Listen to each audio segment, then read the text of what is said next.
Kennt ihr das? Ihr geht an einem Auto vorbei, schaut es euch kurz an und beim Weitergehen denkt ihr, Moment mal, irgendwie habe ich das Auto doch anders in Erinnerung. So ging es mir bei diesem Auto das erste Mal. Manche halten den Wagen für einen VW 411, aber weit gefehlt. Das hier ist was ganz anderes. Das hier ist ein VW Brasilia. Wie der Name schon sagt, wurde der VW Brasilia nicht in Wolfsburg gebaut, sondern in São Paulo, Brasilien. Und zwar von Volkswagen do Brasil. Bereits 1953, also 8 Jahre nach Ende des Zweiten Weltkriegs, gründete VW eine eigenständige Tochter in Brasilien.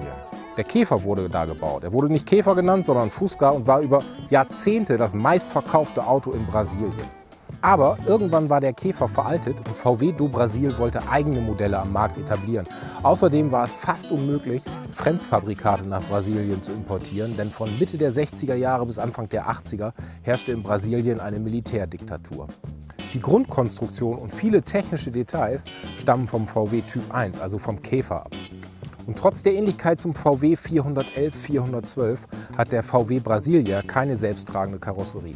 Von 1974 bis 1982 werden 1 Million Exemplare des Brasilia gebaut. Ab 1976 wird er sogar in Nigeria als VW Nigala verkauft.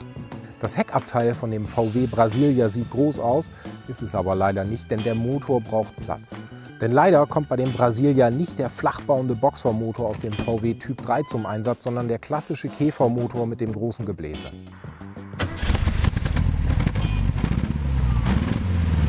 Der VW Brasilia fährt sich wie ein typischer VW aus den 70er Jahren. Auch mit der gewohnten Soundkulisse. Hinten aus dem Heck ein leichtes Brabbeln vom Boxermotor. 1,6 Liter Hubraum hat er, leistet 54 PS und ist gut für 138 km/h Spitze. Unser Brasilia stammt aus dem Baujahr 1976 und lief eigentlich ursprünglich in der Stadt Petrópolis in Rio de Janeiro. Das sind noch die alten Kennzeichen.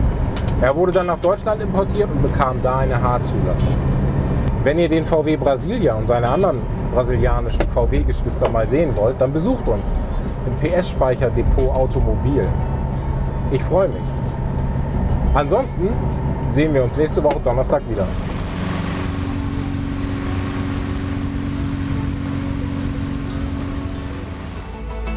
Unterstützen Sie den PS-Speicher und werden Sie Mitglied bei den Förderfreunden PS-Speicher.